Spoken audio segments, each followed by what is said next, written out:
Milestone as an institution had an aim that it did not necessarily accomplish. Mhm. Understand, there's a corporate structure that kept it from happening. Um, hey, what's up, everyone? I am George Jeffrey Allen, producer, writer. Some of you guys know me from Previous World. I like to dub myself the lover of the low arts. So, I'm a fan of comic books and B movies and kung fu films and pro wrestling. I like all the stuff that they tell you is supposed to be trash, but I love it. And I like to dig through the anthropology of these things as well, which I think we're going to kind of get into a little bit here today. Today, I'm hanging out with Victor Dandridge Jr. of Vantage Yes, In-House Productions, VIP. The H is silent, that's right. right? That's right. Okay. The best kept secret in comics. Now, famously, even before I officially like had a conversation with you, I talked to Quinn McGowan, Okay. and I was like, Quinn, do you know Victor? He's like, oh yeah, the hardest working man in comics. Big shout out to Quinn. I love Quinn. Quinn is a Yeah, great guy. absolutely. I Great, have I have great. a lot of I have a lot of conversations with Quinn. Quinn has helped me a lot with getting my Kickstarter Afrofutures done, and I really appreciate him for that. Awesome. Um, Awesome. but yeah, known as the hardest working man in comics, and maybe infamously now, Comics Explains Black Friend. We're going to get into that Yeah, expeditiously. yeah, yeah, yeah, yeah. This um, is such a good opportunity. yeah, Because it's kind of funny. I think this is one of those things where the time of year, obviously with it being Black History Month and this mhm, conversation coinciding, yeah, is so very kind of important. it And is. Yeah, I'm super glad that you were willing to take me up on having a discussion. So yeah. sincerely, thank you for creating this platform opportunity for us to have an open conversation. Absolutely, absolutely. I've done interviews and this is a discussion, but this is also going to be kind of an interview to Hmm. kind of dig and get, so we don't get too in the weeds with this, but we kind of Sure. have a focal point. Actually, I never even asked you, is an hour cool? Like, are you good to maybe Yeah, just yeah, yeah, do yeah, it for yeah. an We're hour? good. Okay. We're good. All right. We'll see. We'll see how long IG lets us go. If we say raccoon too many times, it might, it might be a problem. We'll find So out. We'll find we'll out. find out. Yeah, if we disappear, guys, it's because IG was like, nope, you Too guys have many. Too many. too many, one too many. So all right, what are we doing here? So this is or was, maybe it's dead now. I don't know. There was a controversy involving Blur Without Fear and Comics Explained. Hmm. Rob from Comics Explained. I feel like a Hmm. lot of people who are tuning in know this guy already. Ernie from Blur Without Fear, who is kind of like a rising star in the comic commentary space, right? Hmm. Both are black. Yes. I want to Yes. point that out. Both are black. Right. These are two YouTube channels that essentially summarize comic book stories. Blur Without Fear specifically does more of a cultural examination. Hmm. And so, all right, first one. People were calling Rob a raccoon. We'll do that. Yes. People were calling Yes. Rob a raccoon Hmm. like a week ago because of his lack of coverage on black characters, uh, particularly because it was Black History Month, as you pointed out. Hmm. Ernie responded what was going to be a cultural specific examination, which is what he does. But according to Ernie, and guys, correct me if I'm wrong, because I was trying to follow. You got to follow Threads Hmm. and and It's a Twitter and lot. It's a Instagram to lot. get this narrative straight. But according to Ernie, after he posted his reaction video, it was brought to his attention that Rob follows, I'm going to say, grifters in the geek space, Hmm. particularly ones that have a track record of targeting creators of color, women, so on. Somewhere shortly after that, Rob reacted to Ernie's reaction, Hmm. and oh man, like, I had a weekly show, and sometimes I would get into the internet drama, and I swear to God, when I have to explain these things to people, I feel like I have brain damage. I get that. I get that. Sure. He said a few things that only Rob said a few things that only reignited the accusations against him.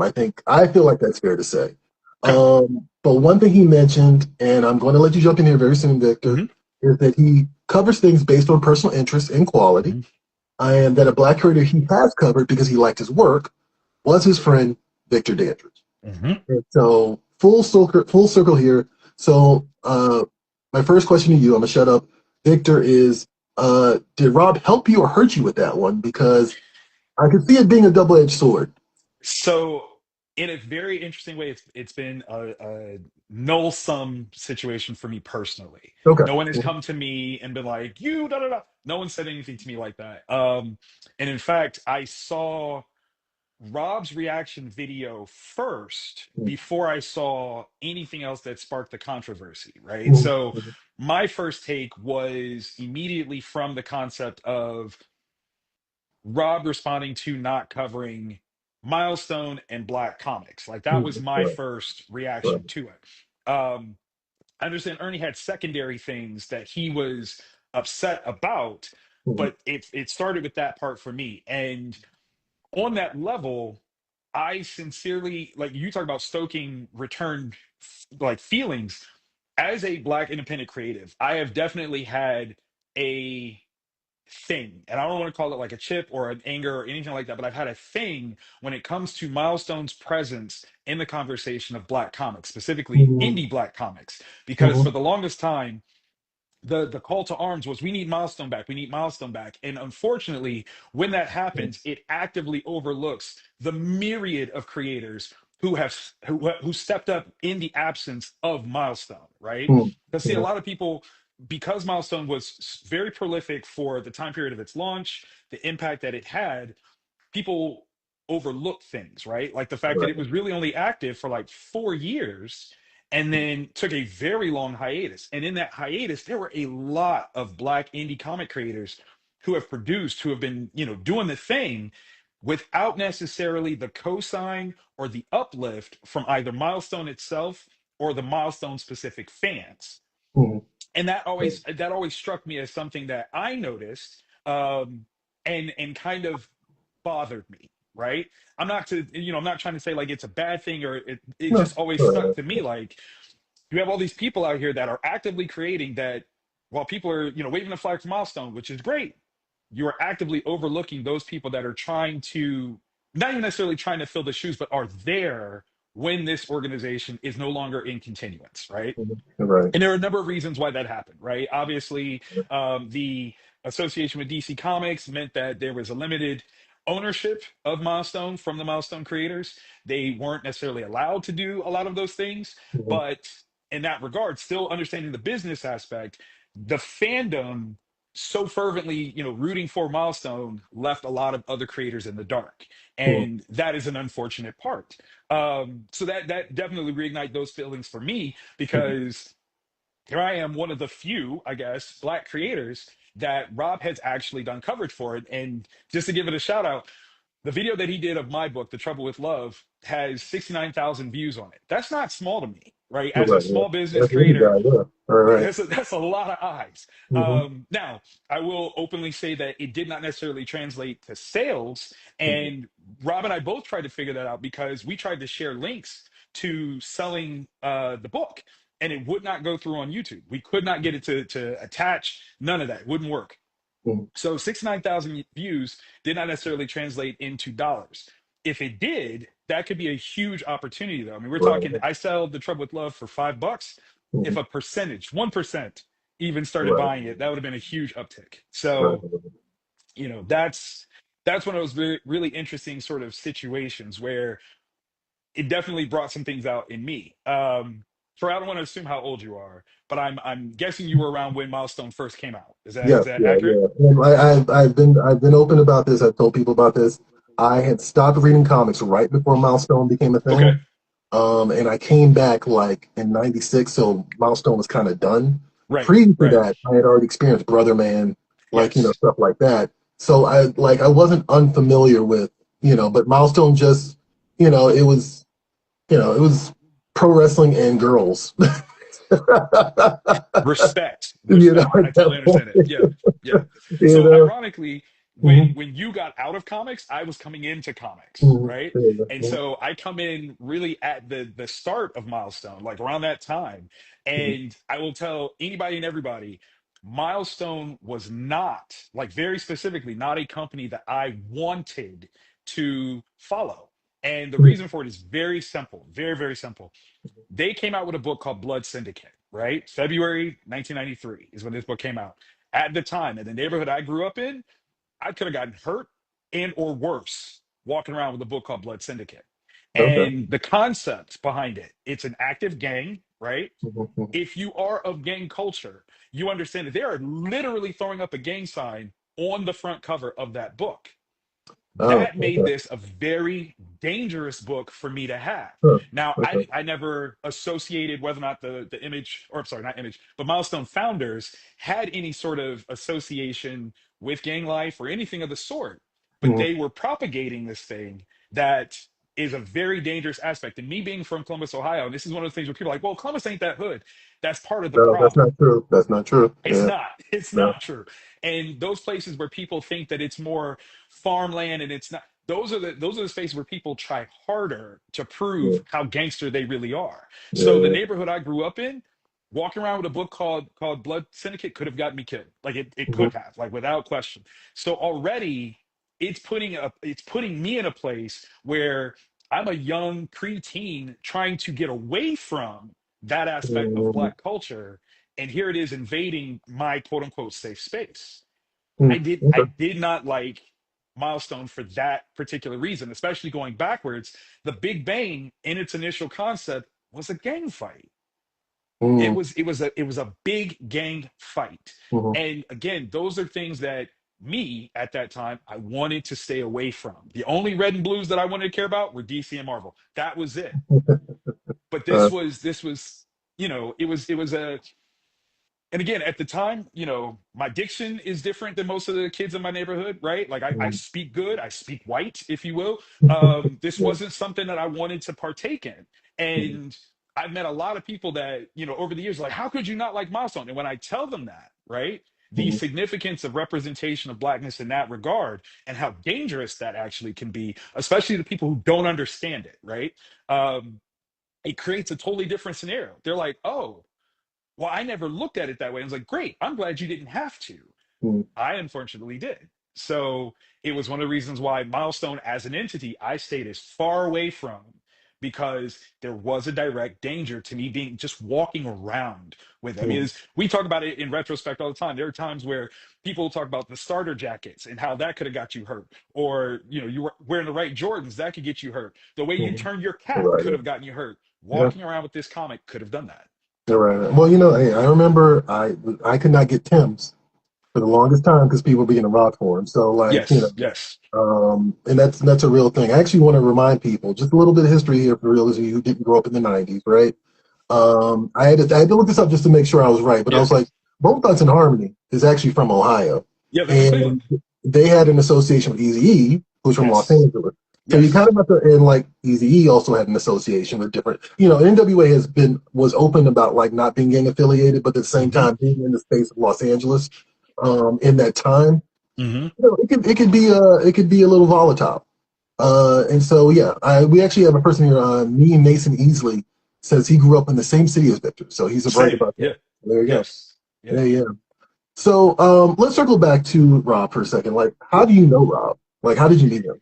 So funny enough, I started following Comics Explained on YouTube years Mhm. ago, and for Mhm. a hot second, Rob moved to Columbus. Like, and I Okay. say a true hot second, and it was like following him on Instagram and things like that. He posted some pictures, and I realized that he was in the city, and so I'm like, "Yo, are Mhm. you in Columbus?" And we Mhm. reached out, or I reached out to him. We ended up having lunch, and it was great. Like it seemed to be that I was the only person who one recognized that where he was, and even reached out to even be like, hey, here's the local comic scene. You should check us out. You should see what we're about. Mhm. And it was a happenstance opportunity. Um, because of that, I met his then girlfriend. I think they're still together. I don't know actually, Mhm. Mariah, and I think she's based in Cleveland. And Mhm. so anytime Rob came to Ohio, we would try to link up because, he was based in Denver, I think, at the time. And just trying to, just build a better sense of community of comic creatives, Mhm. comic adjacent people. Right. And I just enjoyed his content. Like he was a lot of fun. Do I like, and it's funny too, because there's so many things where like he's like, nobody knows as much about, the X-Men like I do. And there were times when I'm like, that's not right. And so it became something fun to me where I was like, here's this guy, he's got a great platform. He has built an audience. Do I always agree with everything he says? No. But that's kind of the beauty of comics is we have this running thing. Like Rob has said, gone on record multiple times to say how how much he hates the character of Black Bolt. Black Bolt is my favorite comics character of all time. Like, absolutely. So we have that sort of rivalry where I'm like, you're wrong. Okay. You're absolutely wrong about Black Bolt. He's amazing. So that's how I met him. It was literally, I had experienced his work, became a fan. He moved to my hometown for a bit, and that's how I met him. Okay, all right, good, good. So have you talked to him since this whole thing has happened at all? Has there been a conversation at Yes. all? Yes, I Do have. you mind telling us what that conversation was like? Well, it so what was interesting was again the way that it started, because my entrance to this whole conversation was Rob's video first. And Right, right. so I'm texting him like, "Hey, is everything cool? Like, I just want you to know, like, I got love for you," because he did, mention my name in his video. And he Mm-hmm, was somewhat apologetic in the video of even bringing me into it. And I don't mind that. Like, I really don't. Because again, I'm proof of what he's saying. It's not that he has an issue with black comics. He doesn't. And much in the same way of myself, what he wants are good comics, right? Like, that's his thing. And mm-hmm, I'm very guilty of that, designation. I don't support you because you're indie. I don't support you because you're black. I support you because you're good. And those can be other facets, but those aren't the things that I want to lead into. I have said for a very long time, a black creator is what I am, not who I am. And the designation or difference for that has guided my career. It's one of the reasons why when I started off, I did not specifically go to black oriented comic conventions. And the reason for it is very simple. I want to be a great comic creator, not a great black comic creator, which allows the rest of the industry to minimize how good I actually am. Right. And so this is one of those things where it's not a matter of, well, I'm not prideful of my blackness. I'm very prideful of it. In fact, I don't want anybody to be able to use it as a caveat. Right. I don't want to just be the black creator in the room. I'm one of the best creators in the room, period. Doesn't matter what room I'm in, I'm walking in there like that. That's how I earned the right, title hardest working man in comics, because I'm going into places and spaces with a guy who I'm not, I don't have any Marvel, DC, Image, or Dark Horse credits. right, But right. I've been a featured guest of Wizard World when they were at their heyday. I'm Uh, sitting right alongside greats like Neil Adams, Michael Golden. These guys know who I am because I did not allow me to be caveated into a subcategory of good. I'm right up there with you, right? So that is my mentality. That's how I operate. And to a big degree, it is not a counter to a representational idea. It is the manifestation of it. I don't believe yeah, that I need to see myself in media. I need to be the one that is there for other people to see. That's me. That's the other side of the equation, which I think speaks to, again, how the milestone situation, for so many people, blows up. They think that it's a matter of representation. We want to see this. We want to see this. Well, I'm not asking the mainstream to represent me. I'm not asking milestone to represent me. I represent me. And it's one of the things that, I think, with all my dismay about what milestone was or wasn't, one of the things that I'm most grateful for is that it gave me the opportunity to decide, what do I want to be as a creative? How do I want to be in this industry? And that's one of the greatest gifts Milestone ever did, was it gave me an opportunity to look at it and decide, that's not for me, this is for me, and this is how I'm going to do it. And here we are. gotcha, gotcha. So, So like I think this is always the issue that I think people come up against, right? Which is that, oh, can you not hear me? Oh, somebody dropped off. What happened? that was me. That was me. I had a call Oh, trying to okay, come okay, in. okay. That was me. Sorry about that. Oh, no problem. I think sometimes the issue with the issue that people have with I don't want to just support I don't want to just support, I want to have quality, is that people creators, and I think some of the talking heads in the space have this attitude that like or this concern that our books are judged on a different scale, Hmm. right? And so I don't know. Can you speak to that a little bit? Because I hear you. I understand what you Hmm. mean exactly. Like, I'll be honest with you. I sought legitimacy, which is why I went to work for Diamond while I made indie comics. Like, you know what I Hmm. mean? Like, I wanted to make sure that I was in the room. That was a very important thing to me. I didn't want to have to just stay on the convention floor. I wanted to get Right. in. And I wanted to understand aspects of the business like fully. Like, you know what I Hmm. mean? So I do relate to that. I totally relate to what you're saying about like, you don't want to be a small fish in a small pond. You know what I Right. mean? So, but yeah, like, how do you feel about that? Like that idea that black comics get judged differently. It is a great question. It is true. Mhm. And I think that's one of the things that we have to embrace. We always, color of our skin, we will always be judged differently than others. Mhm. And you can either run from it or use it. Mhm. And I think because I was raised with that being the truth, right? Like immutable, right? You just have to understand you're going to work twice as hard to get half as far. Now, what are you going to do? You're going to stop working or are you going to put that work in?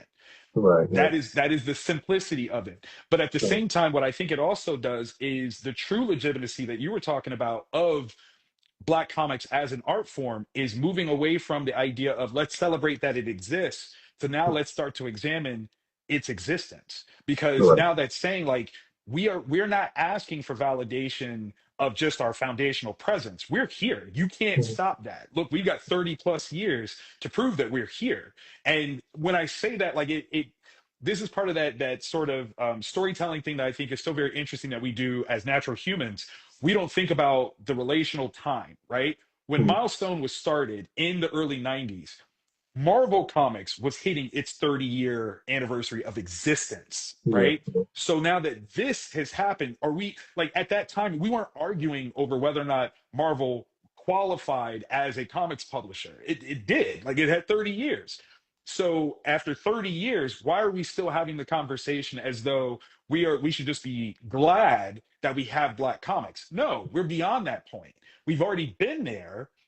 Now it's a matter of now how good are we to where we supersede the fact that we are black comics. We're Mhm. not just black comics, we're great comics. And you have to talk about us with that same gusto that you did anybody else. It's the same thing that, we move beyond indie comics. There are independent comics that are spoken right in the same breath as the greatest of all time, right? Mhm. Walking Dead gets talked about with the same sort of reverence that The Dark Knight Returns Right. gets Yeah. talked about. Yeah.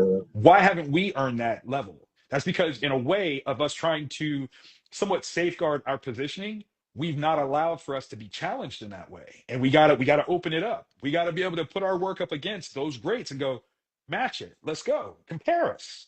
We So want let it. me We welcome it. let me ask you this: like, would you think that now? We both said that we have not read a lot of Milestone, right? Sure. But like, uh, I feel like the reverence that Milestone is treated with by the fans Hmm. means that that exists. You know what I mean? Yeah. Like, there's, I think that's kind of the sacred, for lack of a better term, the sacred cow status is Yeah. how you really know when you made it as a comic book. Of When course. when if you try to change anything, Hmm. people will have a visceral reaction to it. We saw this with the return of Static Shock, actually. Hmm. Like, Hmm. people are like, why does it look like anime? Like, you know what I mean? They wanted it to look like crisscross. Like, you know what I Right. mean? Right. So, I like, yeah, I just want to kind of acknowledge that the I guess it's less a question and more just like, yeah, acknowledging that, yeah, Milestone's sacred status does indicate that like we're on a different plateau, right? Hmm. And Hmm. we kind of deified Dwayne McDuffie, we deified Hmm. David Cohen, we deified Christopher Priest, like, Hmm. so, it is there, I guess is what I'm getting at. Absolutely.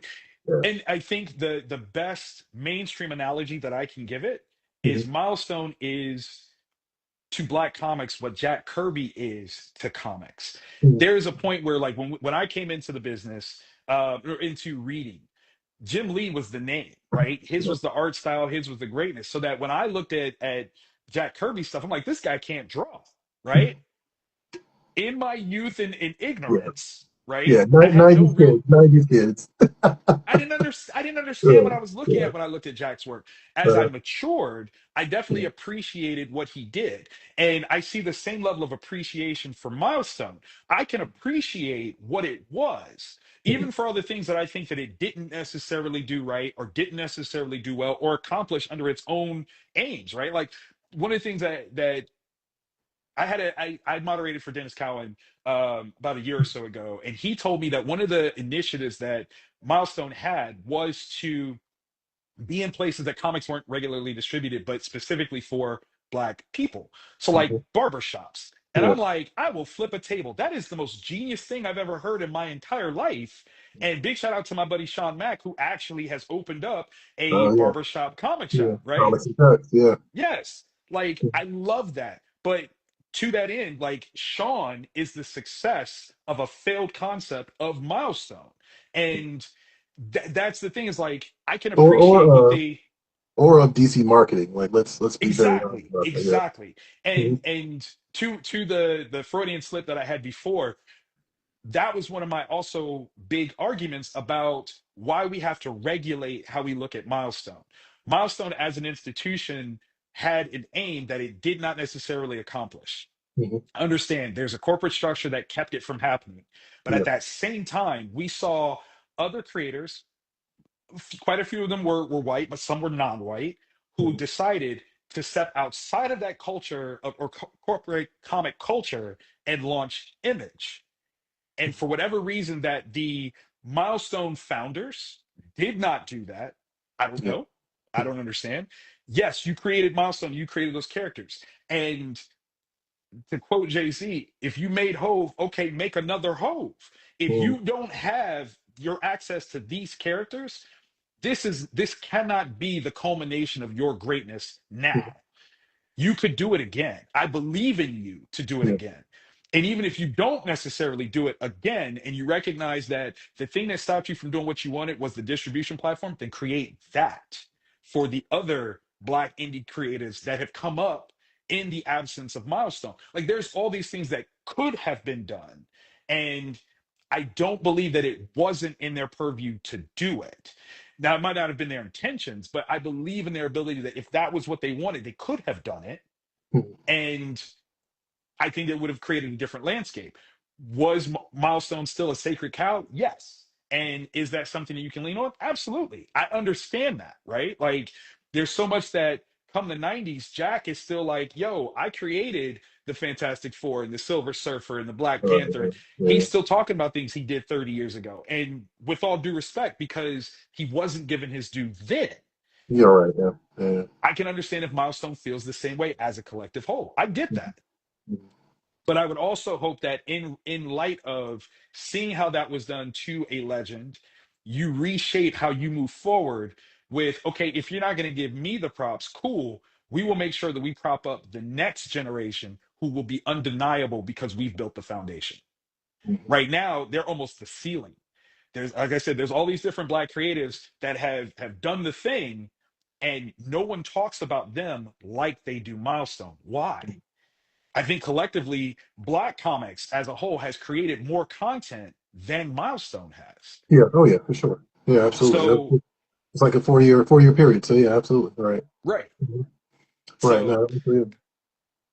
Sorry. Go ahead. that's kind of my um my kind of my very specific, like, I think we've graduated to a point where we can in fact be critical of the work that has come out, that is still coming out, and our Mhm. place within the greater comics medium. That is my statement of, no, we've been here, now this is where we're going. That's And where I we're think going. that Right. is, yeah, that's a graduation point for us, Yeah. and we should be very proud of that.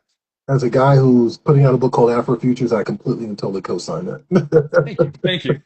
I think, one thing I do want to mention is like, okay, like there were varying degrees of success for Mhm. individuals in the original founding fathers of Milestone. I think Yes. maybe most famously, Christopher Priest kind of re-solidified Black Panther Hmm. after the Milestone, after co-creating Static Shock. And I also want to point out that, like, yeah, like I mean, you said this as well.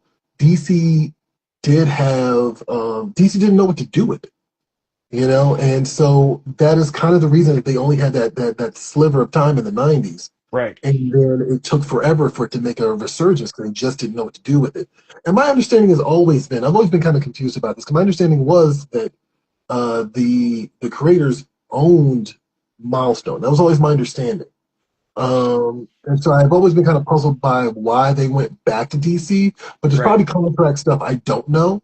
Sure. You know what I Sure. mean? Because I can't imagine a company like, even though DC is more generous than Marvel is historically Right. when it Right. comes to creator rights. Um, uh, I can't imagine a world where Warner Brothers, let's say Warner Brothers Discovery, but this is just Hmm. Warner Brothers at this point in time, just let something go. Right. Like, you know what I mean? So maybe, I don't know. But, so, all right, when I caught wind of this last week, Hmm. right, it was last week, I posted on Facebook that Comics Explained doesn't show for Black comics. I posted that. You responded that you wanted to have a discussion. Hmm. And so, I think I don't, I guess I should say this first. I am not a big fan of this channel, Okay. but I'm also not a big fan of people who do some summary channels. I did a 1 hour show with Benny Hmm. from Comic Historian, Hmm. very nice guy. But I have to be honest. I don't get that. Like I would much rather read it. I don't know why people want to be read to, Sure. especially Sure. comic and visual medium. Right. And I understand that there's a video aspect to it as well, but that part of it has always passed me by. And yeah, and then Rob made a comment a few years ago. I'm not asking you to defend him No, or no, anything. no. I'm just explaining where I come from with this. Sure. Rob made a comment a few years ago about how digital is better than print, and that he doesn't really care for comic shops, right? And Hmm. he worded it a little bit more strongly than I'm wording it right now because I can't Right. remember the exact quote. But I remember kind of thinking to myself, like, that's a very strange stance to have. You know what I mean?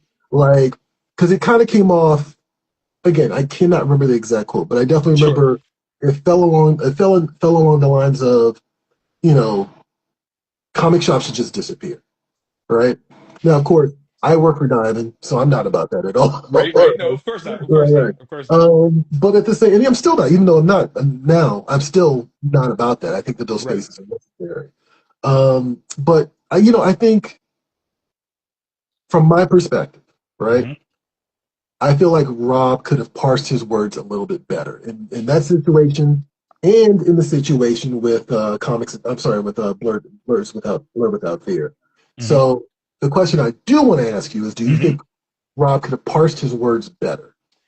I think in terms of reactions, everybody can, right? If it Mhm. if it sparks a visceral reaction, then it is obvious that something you said, if that was not your intent, definitely rubs someone the wrong way, and there is opportunity for reevaluation.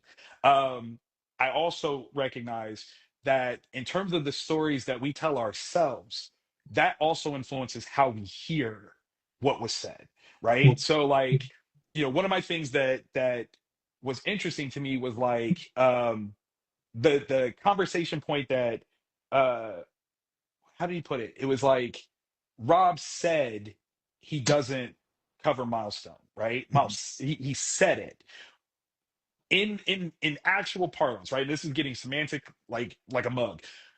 The truth is he replied that, right? Which is a very different thing because the nature of his channel is to talk about things that he likes. What he Okay. doesn't specifically do is put stuff on there to bash it. Like that's not specifically what he aims to do. So his non-coverage of Milestone, one, is a safeguard. He's not dogging Milestone, he's just not interested. And that's okay because what it does, much of the same with what Milestone, kind of inspired in me, is it gives other people the opportunity to cover Milestone. Now, we operate with a double edged sword in a lot of ways because we look at his status, his platform, we go, well, because you have this high ranking, you should do this. But we also have to recognize he has this high ranking without doing this. He's catering to a different market, group of people that aren't necessarily interested in Milestone. If there is such a market, he has left the door wide open for you to be that. And that is a huge opportunity. It's one of the things that, again, that is how I take what he says, which might not even necessarily be the words that he said. It might not even be the intent that he said. Even when it comes to the nature of comic shops, I have been very critical of comic shops for a very long time. I did a show called Black, White, and Red All Over with my good friend Ryan Seymour, who was the owner of Comic Town, one of the great comic shops in Columbus, Ohio, that unfortunately closed. And one of the things that I have learned over the years, and we did that show for like 10 years, comic shops are not designed to be the geek spaces of the future. Like they're really not, Mm. right? Okay, And right. with all due respect to previews and Diamond, Yeah. that kind I mean, of clearly. yeah, exactly. But tongue in cheek, tongue in cheek. But no, like one of the things Uh, that I've been saying for the longest time is that in a way to better ourselves as a uh, specialty retail space, we need to advance our understanding of how we showcase our work. We need to move out of the yeah. publisher centric showcase because if you go publisher only, right, you're talking maybe nine major ways of displaying what sort of quality comics you have. Right. I've said that if we want to get into the same legitimate space as books, right, because Right. Yeah. comics are books, Yeah. Yeah. so we should move more into the line of aligning ourselves as genre. If you go by genre, you go from like nine to almost 20 different genre aspects that Mhm. one become far more open-ended for any newcomer to come in, right? So you're already changing the face of who is coming to a shop. You then have to be more dynamic about your marketing. You have to be more dynamic about your personal storytelling and insight to the products you carry. It changes everything. And if the idea of comics as we know them now needs to die for them to resurge as this new entity that says, oh, wait, no, this is a different kind of third space that we need to be creating because that's the model. Yeah. That's what Yeah. needs to happen. But again, I hear because this and that's the way my brain works, right? I'm an innovator by nature. I'm more of a futurist by nature. So when I hear that thing, I take it and I interpret it with and what comes next, And not what comes? just the full stop. It is okay. I can see that point, and then we do this, and now what is a comic shop is now different. Is more open ended. It might rival the access points that manga has created for its readership. Like there's all kinds of things that I see as opportunistic as opposed to a negative. I think you do have to recognize faults in order to start to fix it. And in a big bad way, I mean, we've seen it over the last few years. And I think this is one of the things, again, you hear about it in back corners, but we're not recognizing it. How is it that the highest selling comic, physical comic of all time, is still X-Men #1? That was done before the internet. Like, how Yeah. does that happen? Right? You know what I mean? Right. Like, how is that we have Yeah. far more access to a global market, but we've not touched that number, Yeah. not even close. Mhm. Something is wrong, you Well, I mean, know? some people would argue it's because of the internet, like but I mean, but even still, what you're saying, I think, is it's still accurate. Like, I feel like a few years ago, it'd have been a painful truth that I would have to Yes, work yes. through, But I don't feel. I feel like a lot of comic shops are designed, or not designed. A lot of comic shops are owned by fans, right? Mm-hmm. They would have Mm-hmm. to be by default. And like you see with fans across the board, we're talking about sacred cows, Mm-hmm. right? Like you see this in every aspect of fandom. They're a lot of times way too sacred. Yes. You know what I Yes. mean? And so that comes down to, the upkeep of the shop, right? Mm-hmm. The stuff they stock on the shelves, right? Mm-hmm. The way that they engage with consumers. Like a lot of nerds are stuck in their ways, right? It's true. It's true. And so like finding as you put it, a third space is important. It's actually one of the reasons I did a magazine and I branded Mm-hmm. my Afro Futures as a magazine instead of like a comic book, Right. because every time I've talked to a retailer, and I've worked in the comic shop, like every time I've talked to a retailer, they told me we don't put magazines up because we don't know how to shelve them next to Mm-hmm. comic books in different sizes. And it kind of told me like, all right, well, maybe I don't need to be here. Like, you know what I mean? Yes. And now, of course, I'm seeing like a bunch of people doing comic magazines. Heavy Metal even came back, Yep. after dying for a couple of years. So no, like I definitely feel you on that. Like, I think there's no one way to do this, Right. and I think that's incredibly important. Let's circle back to the book that Rob did cover, right? Yes. So Yes. what's the title again? I'm sorry. The Trouble with Love. The The Trouble Trouble with with Love. So it's Love. like Actually, I think I have a copy. Let me see if yeah, I have yeah. that. Let's see. What's up, Short Box Pop, Mhm. Black Comics Universe? What's up, guys? So big shout out to Amani at Black Comics Universe. Okay, That's my yeah, family. right. Um, Yeah. so this is a trade paperback of The Trouble with Love. Mhm. And you queued up a great question. And I cannot wait for you to actually ask it for the master Right, yeah. here. So I'm so Look, excited for I this don't want to question. ambush you. I, No, t- no, I, no, no. This is I it's made sure I such a showed you great this one. one beforehand. Yes, yes. No, no, And it also, is. It's. Mhm. Perfect. Okay. No, no, I want to make sure. I was like, I don't want to ambush this guy. Like, Sure. yeah. Um, because we are here to promote Black comics at Of the end of the course. day. Of course. And I mean, before I posited this, this is something that I've been hit with before. Now, Hmm. mind you, like a lot of comics I've written, I'd say except for one, all the Hmm. comics I've written have featured Black characters. Hmm. But the reality is that I did one book that did not, and it's because it wasn't my idea. Like, you know Gotcha. what I mean? Gotcha. So I was going to ask you this because I noticed that with that book, I didn't Hmm. see a lot of white characters on the. I saw a bunch of white characters on the cover. I didn't see any black Yes. characters. So some people would press you and ask you why there aren't any black people in this book. Yes, and it has Uh, happened. yeah. I was at a this is no joke. I was at ECBOC, East Coast Black Age Comic Con, Mhm, 2013, mhm, and had someone coming down the line, and they're like, "Yes, yes, yes, not that one because there's not a black person on the cover." And I go, "Do you know what the book is about?" And they go, mhm, "Nope," and I don't want to because there's not a black person in it. And I go, "Okay, easy peasy." mhm, Here's the story. Here's the story.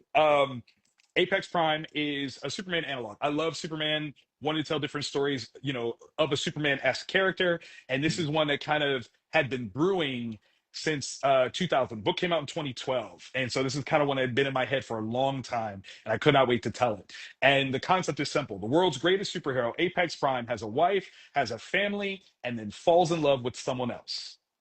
And years later, he is confronted by his son on why he left. mhm. Now, here's the fun part, and I'm going to ruin this for a lot of people. I apologize. Spoiler. This is a true story. It's my story. Okay. When I was making it, I had the understanding, however, that if I made this character black, Mhm. that is me speaking to the idea or concept that black men cheat. Oh, okay. All right, Charlemagne. Right. So recognizing that that was something that I could be contributing to, I specifically uh, made him white. And interesting. Okay. funny Mhm, enough, by making him white, everyone focuses specifically on the actions within the story.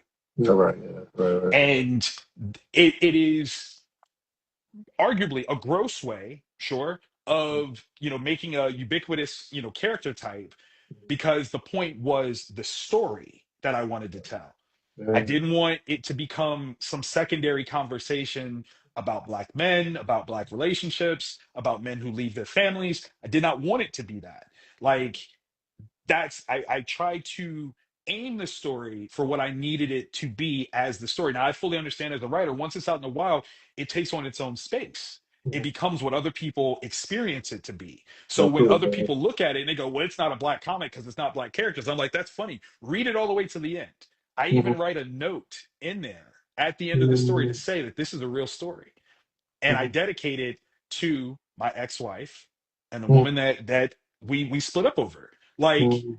Okay. that's it's such a real thing Mhm, that happened to this black body. There were mhm. black bodies involved, but rather than make it a statement about blackness, because again, I fully understood the politics of what that creation could do. All right. Yeah. I didn't want to do that. Okay. No, no, that's interesting. Actually, that's interesting. I didn't know the answer to that question, so that was an I interesting. know that's why I was like, that is such a great question. And I was so happy when you sent me that list. I was like, I cannot wait for that one. Okay. That's No, the that's perfect. one. That's excellent, actually.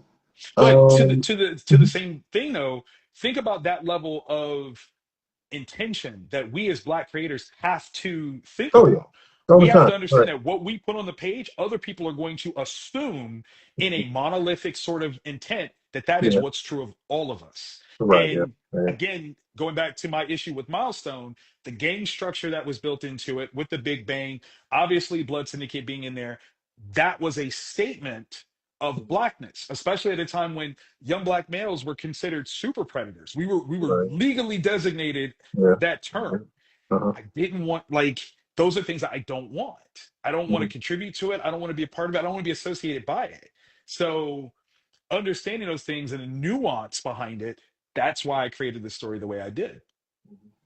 Actually, something I just thought about. And again, guys, correct me if I'm wrong, but if I remember correctly, Wayne McDuffie, Christopher Priest, I believe Dennis Cowan, and several of the founders of Milestone. These are all New Hmm. York guys. These are all New York guys. You know what I Yes. mean? And I know that we like to believe that like the picnic is all the same. The cookout, I'm sorry, the cookout is all the not the picnic. The cookout Yeah. is all the same, Right. right? But at the end of the day, like there are regional differences, right? Hmm. I'm reminded of this all the time when I talk to Quinn. Like like he's in Memphis, I'm in Hmm. DC. Like some people say that's both the South, but it's also very It's different. very Like different. you know, um, can we talk about the people Rob follows? Because this is what I thought was really interesting. Yes. Um, Yes. well, actually, let me jump back just for a second. Sure. This conversation started Hmm. with Raccoon. Hmm. You know what I mean? And that in itself is a little concerning to me. Hmm. I understand why people feel this way. And there are people that like I'm arguing with my wife right now about Pharrell because I'm a Pharrell fan, I get right? you. I get you. I get you. I've been a Pharrell fan for a long time, That's and right. like That's right. some of his comments recently, it was just like, and I'm like, but he was talking to a room full of black people. Right. I'm like, I'm trying to like, I'm trying to like, You're trying to understand it. You're trying to. try to understand it in real Right. time. And she's like, nope, he's sold out. I'm done with him. Like, you know what I mean? But like, I think that that's a really damning. It's a really damning term. It's intentionally damning, and Yes. it's a wild way to start a conversation. Well, I mean, truthfully, you're not even trying to start a conversation. If I got to be Right. honest, You're not. right? You're not Yeah. at all. And again, I want to reiterate. I don't think what Rob said was necessarily the right response. But I also don't think starting off with raccoon is the right way to start the conversation. Right. Right. Now that said, Hmm. some of the people he follows Yes. colors that whole thing differently for me as well, right? More And than fair. you know, so yeah, what is your take on critical drinker, nerdrotic, Yes. and the like? Okay, so I don't know those guys. I've Right, right. never directly Well, experienced their. I would know them if they walked up to me right now. I'm not gonna lie to well, you. yeah, yeah, However, as a person who studies storytelling, right? yeah, Specifically, the ways that we tell stories and tell stories to ourselves, these are correlated things, mhm, not connected things. mhm, And I think it's very interesting how this has come about. So this is the part that people right now, and I understand the passion that they're speaking with. These are two unrelated situations. mhm, They are one has been discovered because of the other, but they weren't connected. mhm. People being mad about the non-coverage of Milestone, then found that he follows these Right, other yeah, people. They were yeah, not associated in their like in the interpretation that one is indicative of the other is a mhm, misnomer. They're not. mhm, Now, do I understand what Rob said? Yes. Do I understand that there's a better way to say that? Yes. Um, Here's the thing. There are, and it's so funny. I listened to Ernie's commentary for the first time yesterday, and he was very dogmatic in the idea that the ideology is the thing that disrupts any validity to the conversation. mhm, And I say that's a dangerous space to be in.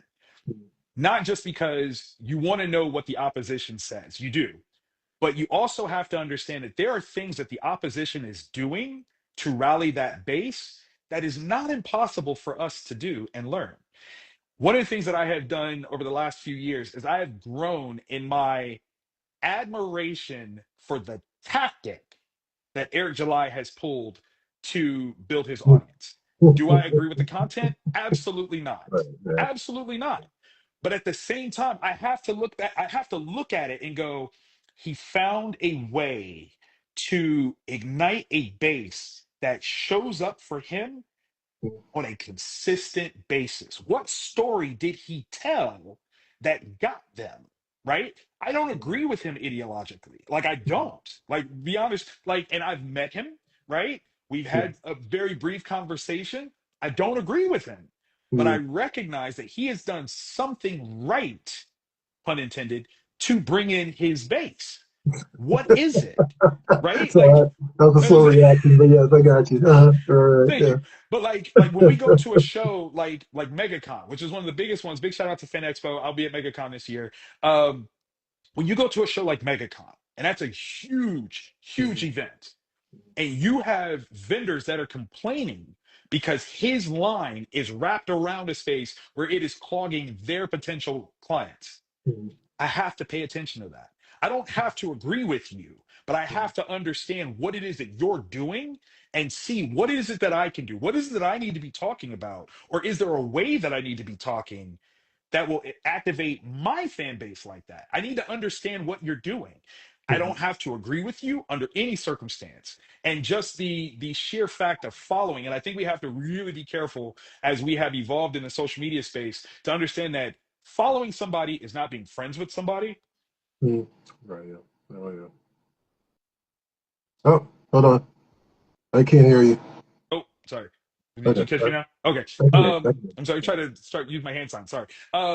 In the new world of social media, we have to understand that following somebody is not being truly friends with somebody. hear It you. is literally just a point of access. And Mhm. maybe it's the issue with like Facebook calling everyone that you're attached to your friend. No, they're not. They're not.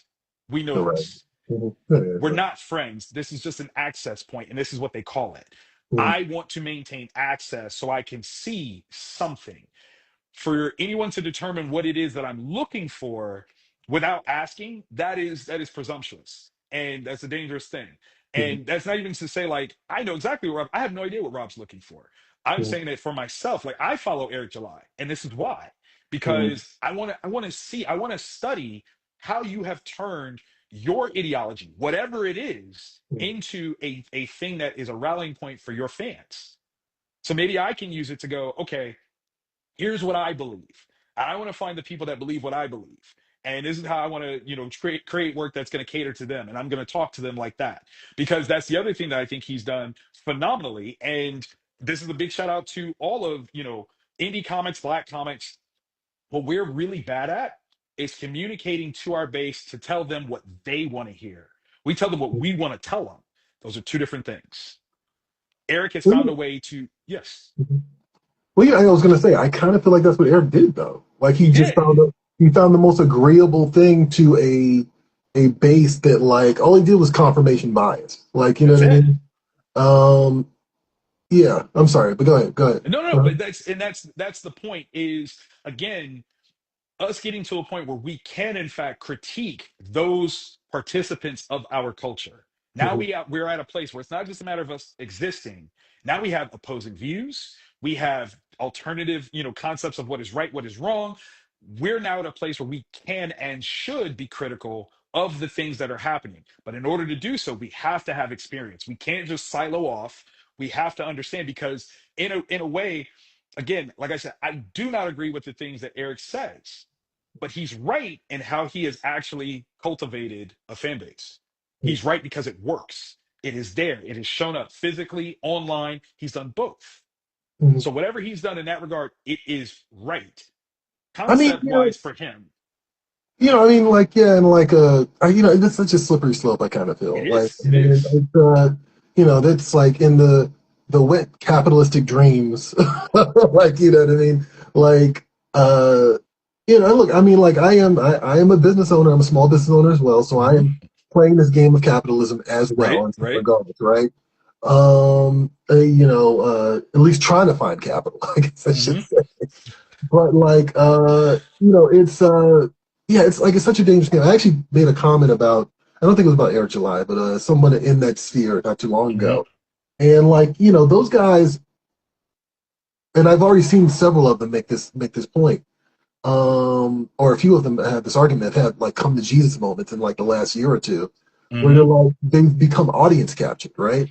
And they're confused as to why the audience is engaging with their ideologies more than the actual content of the thing that they're making. Right. Right. You know what I Right. mean? And I find that it's ironic because that's kind of the platform you ran on, right? Hmm. You put Hmm. this you put this first, like with Air July's situation. You put this up front, right? And you started a channel around this. And the minute Fox News said, "Hey, why don't you come on the show?" You should have known that you were like getting into muddy territory. Like, you know what I Right. mean? You're playing a different political game, Hmm. or you're playing a different game. Um, so yeah, like those guys. I keep going back to this, and there's a lot to do with what's going on politically, Hmm. um, like in the country, and also the ramifications of it in the world. But like, I look around at a lot of these guys, and I see that we have a reality star as a president. Hmm. We've got, I'm going to talk about some real shit for a second. Sorry. We've got No, Pete go for it. Hegseth, we've got Pete Hegseth marching around like he's in the movie Patton, right? Yes. Telling generals that they're fat, right? We've got Elon trying to relive like the technological fantasies of Terminator, completely missing the actual point of that stuff.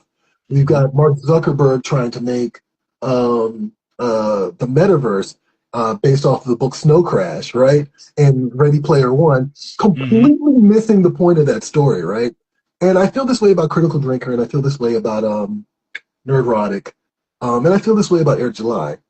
I feel like these guys are media illiterate, and I really don't think there's much to learn from that. And I think that the real proof of that is that, yeah, I do see them complaining about being audience captured now. They've Hmm. got this base, and this base is like latching onto them, and they're like, well, wait, I didn't mean it like that. Like, it's like, Hmm. well, you wanted to wade into those waters, man. Like, I don't know. That just, that was my little rant. But yeah, No, no, sorry. no. But okay, Hmm. so to the point of what you just said, that story of how they leaned into this thing, they really didn't understand what they were digging into, and now they are subject to it. That's the thing that we have to learn by watching. Yeah, That's the thing yeah, that is the learning point for us, where we yeah. go, that's not a place where I want to go. Okay, I Or see. that I is see. Okay. or it is the place that I want to go because I know the outcome now. Like, and Mhm. that's the thing is like this again, the stories that we tell ourselves are so very important. And for so many people, we don't even realize that we're telling ourselves different stories. And for me, that is such the nature of who I am, and what I do. Like, I am very keenly aware of those things. So it's really about the stories we tell.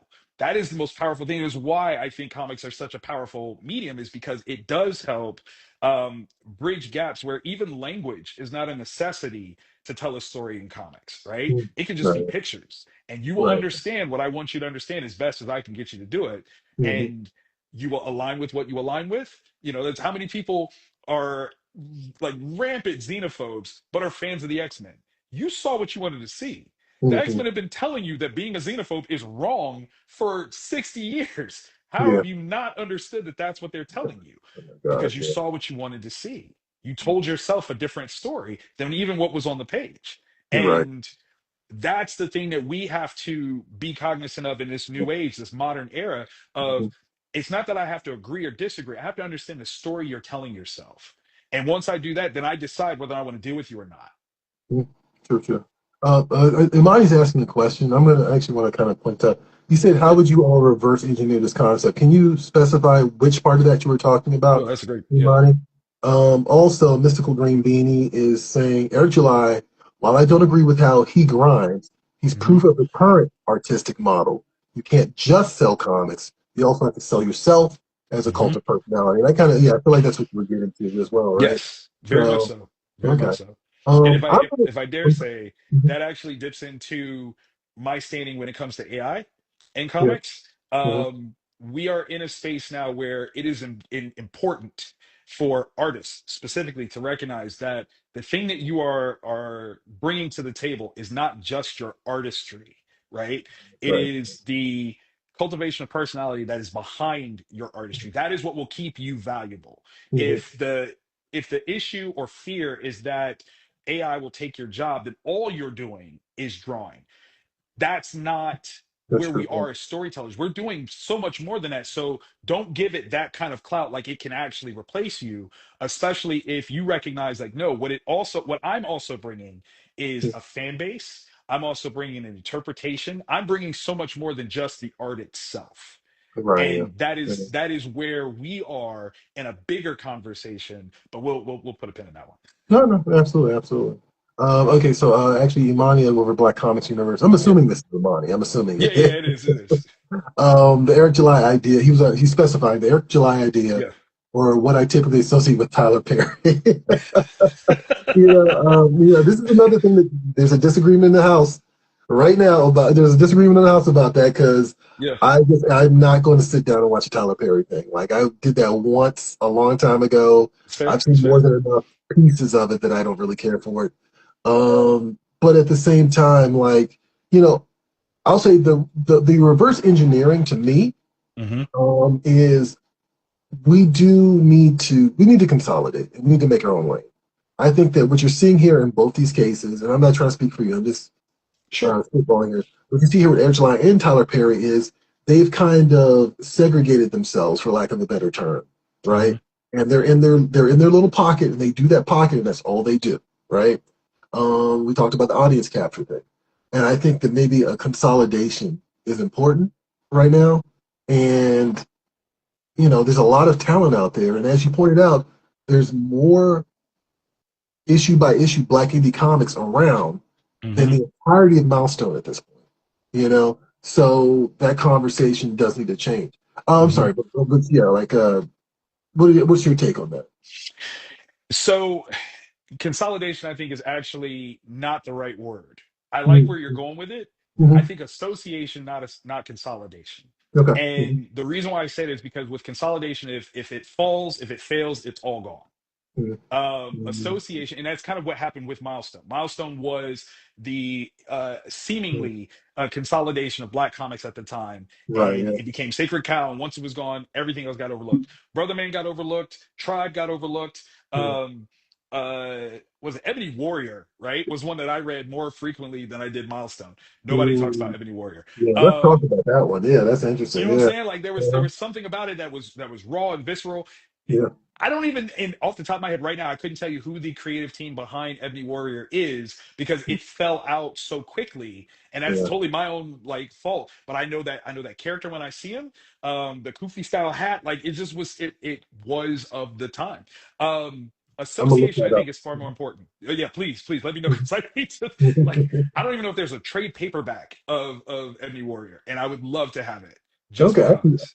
Actually, it's on blackcomicsuniverse.com. Oh, Imani got it. That's my dude. Um, Big shout out to Imani. Imani is my cousin and is Oh yeah. one of Like for real. is one Okay. of the first persons that I stole comics from. Oh, And I okay. definitely appreciate him in this conversation because he's very much so a milestone supporter, and I don't fault him for that. And I think that's the thing when I say like association, not consolidation, Yeah. where there are ways for us to have differing opinions of how we do this, and it's not Right. that it's either or, right? So in association, if there's something that is a common ground for what my thing is, then I can talk about and help promote your thing. Hmm. One of the things that I'm big on, and you can see it on my webpage, is a thing that I do called Dare to Compare. And that's my whole point is I don't want to be the best comic book creator, period. I want to be a part of the conversation, right? Because when you have the conversation, that means that there's such quality. Oh, hold on. Somebody's trying Oh, uh-oh. just Mm. one pinnacle Okay, point. there you go. There you Oh, are. there, There can you go. you hear me now? Okay. It's not just one pinnacle point or one person at the top where things can fall. Mhm. It's association across the board. So when you have associations, those things that are collectively great or aligned or linked up can then be a universal fan base, right? Right, yeah. My best fan doesn't have to be exclusive to me because one, I can't produce enough to keep them sated forever. Like I just Mhm. won't, right? Right, yeah. So instead of consolidating, we go, oh, you like my work? Well, I wrote this for this other person. And if you like what I do, go check out their stuff. Our books Right, have yeah. nothing to do with each other, Mhm. but that's that. Or the I've been dying, and I kid you not, I've been saying this for a while. There are a new wave of indie Black comic creators who have Black characters with heat-based powers. Do I think they should do a crossover? No, but I Yeah, think that there should be ads for each and every one of their books in each other's books. They yeah. don't have to be under the same imprint, but if you like it Mhm. and you want to see more of this Black light, check Mhm. out these other books. Just an association. It's a great way of your big shout out to Quinn with Wildfire and my man Mhm. Mike Watson who has Hotshot.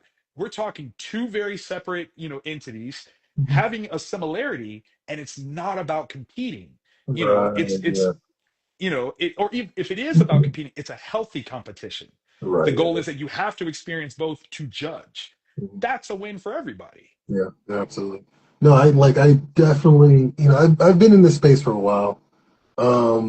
But like, one of the things that I find frustrating is there is a Hmm. bit of a dog eat dog kind of attitude. Yes. And like, that I've seen that with reviewer to publisher, publisher to publisher, artist to publisher, like, you know what I mean? And here, there, like comic books as a whole, there needs to Yep. be better treatment of each other, right?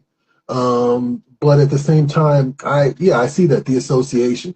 One of the Hmm. things, I guess I'll just say this now, is like, this isn't much of a twist here.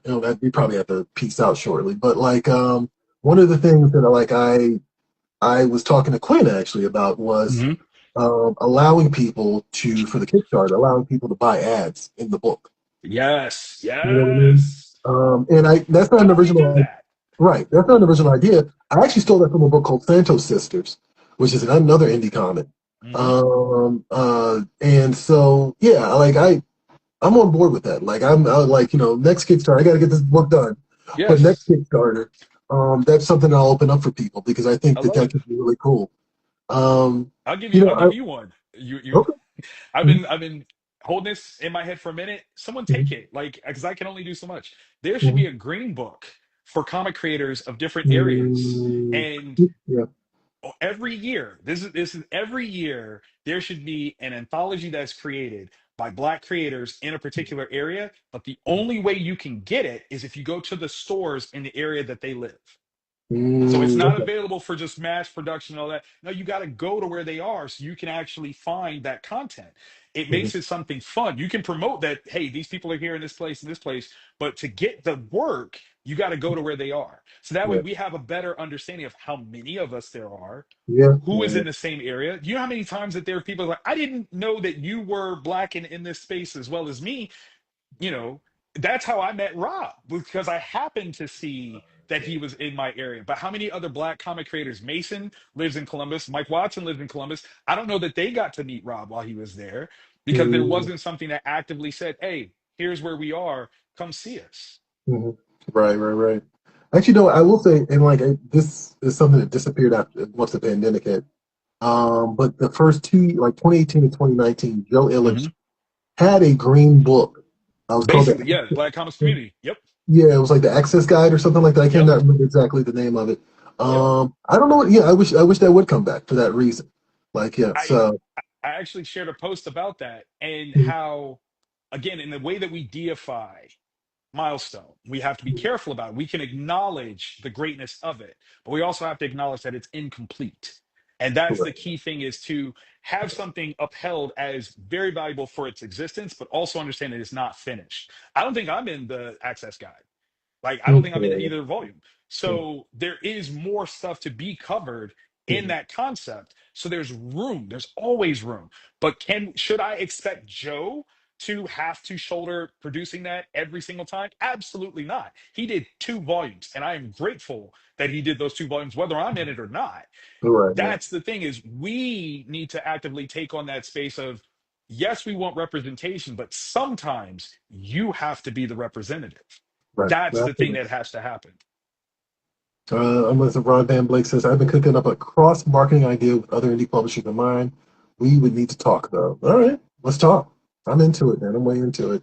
I wanted to kind of get into the monolith thing, but I think we've kind of already addressed that Yeah. in a lot of ways. Yeah,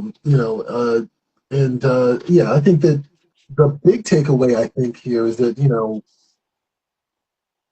milestone's not the end all and be all. you know, and Right. I'm not saying that as a slight to milestone. I'm not. Not at all. Not at all. I'm reading Rocket and Icon right now. Like this is me playing catch up on all that stuff. Hmm. But I think that uh, yeah, like there's this mindset in comics in general, not just Black comics in general, that comics are just Marvel and DC. you know. And I mean, some of that is because like guys like Comics Explained, they cover a lot of Marvel and DC, Sure. that's Sure. cool. But also, I think that the fans I'm saying this, I've seen this a lot lately actually, are constantly looking for validation from the big two. Hmm. And fuck that. Yes, yes, you absolutely, know, so yeah, absolutely. right, And right. and I So think one of the biggest things that we all should take away from this situation is not to look at the end result of what someone built accidentally. And I say that with all due respect to Rob. Rob did not know when he started that channel that this is where he might end up in terms of scale or platforming. He didn't know that. He just wanted to do something he wanted to do. mhm, The thing about it is to recognize that because he's got this endpoint, that does not invalidate anybody else's efforts to talk about the things that they want to talk about, even if they don't have the numbers that he does. mhm, Build it. yeah, yeah, If you could be the Comics Explained of Black Indie Comics, be that, because he's not that. And that's the thing that is what I think is the most frustrating is everyone that is in a way mad at him is not seeing the opportunity that is in front of them to be that instead. yeah. And what Yeah. is great is that even in taking on that role, you don't have to throw shots at him. All you have to do is build what you want, because that's what he showed us. Build Right. what you want, and you can get to where who knows where you can go. Like, that's the whole thing, is build what you want to see. Don't talk about what you don't want to see. Don't talk about what other people don't have. Build what you want, and you'd be surprised where you'll find your audience. That's what Eric July has done. That's what Rob did. We got to figure out what lessons we're supposed to take here. Yeah, yeah, yeah, no, absolutely. No, I like that. And I think, yeah, making our representation and association. Yes, If we yes, can't, if we can't get to consolidation, although I'll give Epiphany Engine a shout out. They are attempting to absolutely. make that happen with their crossover book. But association is just as good, because that is a network, and just like the Hmm. grapevine, like we are connected by it, and we can assist each other in Yes. that way. So yeah, like definitely extend a hand to the Hmm. indie publisher across from you. Um, let's do some plugs real quick. Where can people find your work? So you guys can find me almost exclusively at Indie Planet. In a weird sort of funky way, I had always been a champion of Indie Planet and the idea of print on demand. The way I like to look at it is it's a comic shop that's never closed. Mhm. So Yeah, in that yeah. regard, you can always get access to my work. Um, you can definitely find out more about Vantage In-House at vantageinhouse.com. One of the things that is important to me is changing how we approach comic publishing so that we are ready for the future. I have a whole campaign right now called The Best Kept Secret in Comics, because I have been self-publishing for 15 years. I have about 8 or 9 titles out right now that really are not necessarily in the conversation of best comics, and they should be. And I say that very humbly, but specifically on the basis of how much actual content is there. They are built to be individually appreciated, but actually connect to form a bigger multiverse. Okay. Um, Thank you. I'm also innovating new formats. I have a format called Cardables that I am engineering for bringing in young readers specifically. They are trading cards that have a QR code on the back that you scan to get the digital comic. The point is not Mhm. necessarily collectability, though you can, but it's shareability, it's access. If Right. I give it to a kid who's got a phone, they can scan it, read it, share it with a friend. Now we have 2 readers. Yeah. That's the goal for me, is to really advance and build the next generation of readers. Okay. Perfect. Yeah, absolutely. So definitely sorry, definitely check out Victor's work on Indie Planet. You can also go to his website as well. You want to give that a plug real quick? VantageInHouse.com. And if you are intending to ever be a comic creator, I also have made a whole platform called You Create Comics. That's the letter U, CRE, the number 8, comics.com, where we have workshops for schools to bring in to showcase the literacy aspects of comics, as well as supplies for you to make your own. Because as we believe there, kids who make comics read comics, and kids who read comics can read anything. Okay. God damn, he really is the hardest working man in comics. Thank you. Thank you. I tried, man. I tried to earn it. I I swear. love it. I know. I love it, man. This is great. I absolutely appreciate it. If you guys found this conversation different, helpful, informative, like, share, and subscribe. Like, follow Victor, follow me. I am actually changing the tone of my page on Instagram and Facebook to be more comic specific. Now that I'm like, out of the weeds in terms of Afro Futures, like in terms of like, I'm knee deep in the book. Um, and, I'm not just building it, we're like knocking things over. I want to kind of focus more on my own personal history with comics. I'm going to be bringing back some old interviews I've done with like some pretty well known Awesome. creators. And then, of course, I'm also going to be highlighting Black indie creators as well that I've worked with, but also people like, Victor, who like, I didn't even know Victor before this week. you know, I appreciate it, man. I you seriously know. do. So I appreciate you coming out and talking with me, man. And yeah, like, share, and subscribe, guys. Follow. And thank you again, Victor. And thanks everybody for joining us. We will catch you all later.